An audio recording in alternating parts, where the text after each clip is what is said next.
Let us see the option number 2 of the corrective maneuver for the pelvis in sitting position.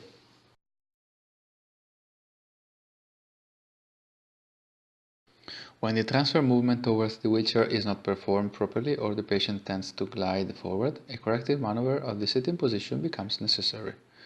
One of the possible options for this maneuver requires the health worker to stand right behind the patient. The maneuver we are about to see is performed when the patient is non-active or in any case is not able to bend the trunk as to shift forward his body weight. If present and if allowed, the headrest has to be removed for the health worker to come as close as possible to the patient.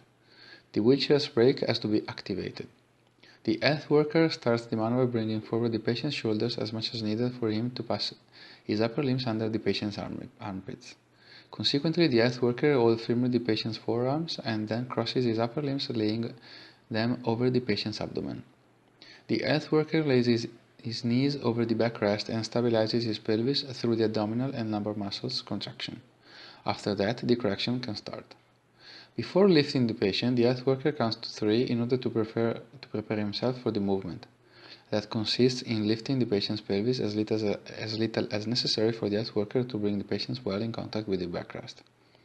The movement has not to be performed abruptly nor rushed for both the health worker's safety and the patient's comfort.